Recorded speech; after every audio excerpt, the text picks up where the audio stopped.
Balasore Remuna block ଅନ୍ତର୍ଗତ ବାଲଗୋପାଳପୁର ସ୍ଥିତ Emami paper meals କାରଖାନା ପରିସରରେ 54ତମ ଜାତୀୟ ସୁରକ୍ଷା ଦିବସ ପାଳିତ ହୋଇଯାଇଛି।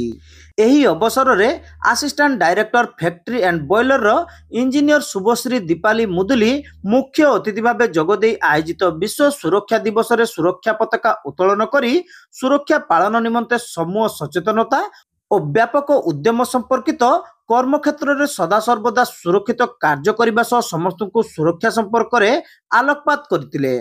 କାଗଜ କଳର ବରିଷ୍ଠ ସଭାପତି ଆଶିଷ ବିନାଶ ଗୁପ୍ତା ମୁଖ୍ୟ ବକ୍ତା ଭାବେ ଯୋଗ ଦେଇଥିବା ବେଳେ ସାଧାରଣ ପରିଚାଳକ ଡକ୍ଟର ୟୁସୁଫ ଅଲି ସଲାଙ୍କି, ଅତିରିକ୍ତ ସାଧାରଣ ପରିଚାଳକ ମନୋଜ କୁମାର ପାଢ଼ୀ, ସୁରକ୍ଷା ବିଭାଗର ବରିଷ୍ଠ ମ୍ୟାନେଜର ରଞ୍ଜିତ କୁମାର ଦାସ ସମ୍ମାନୀୟ ଅତିଥି ଭାବେ ଯୋଗଦେଇ ଦୁର୍ଘଟଣା ଦେଶରେ ଉତ୍ପାଦନ ହ୍ରାସ କରିବା ସହିତ ଦେଶର ଅର୍ଥନୀତିକୁ ଦୁର୍ବଳ କରିଥାଏ ଏବଂ ଶ୍ରମିକମାନେ କିପରି ସୁରକ୍ଷାରେ କାର୍ଯ୍ୟ କରିବେ ସେ ବାବଦରେ ନିଜ ନିଜ ବକ୍ତବ୍ୟ ରଖିଥିଲେ। ଏହି ଅବସରରେ ଉପସ୍ଥିତ ସମସ୍ତ ଶ୍ରମିକ ଭାଇମାନଙ୍କୁ ହିନ୍ଦୀ ଏବଂ ଓଡ଼ିଆ ଭାଷାରେ ସୁରକ୍ଷା ସମ୍ପର୍କରେ ଶପଥ ପାଠ କରାଯାଇଥିଲା।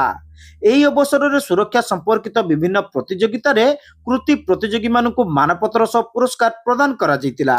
ଏହି କାର୍ଯ୍ୟକ୍ରମରେ ପେପର ମିଲ୍ସର ସମସ୍ତ ବିଭାଗୀୟ ଅଧିକାରୀ କର୍ମକର୍ତ୍ତା ଉପସ୍ଥିତ ଥିବା ବେଳେ ସୁରକ୍ଷା ଅଧିକାରୀ ଅନାମ ଚରଣ ସ୍ୱାଇଁ ଓ ଦୀପ୍ତିଶ ରଞ୍ଜନ ମହାପାତ୍ର ସହଯୋଗ କରିଥିଲେ।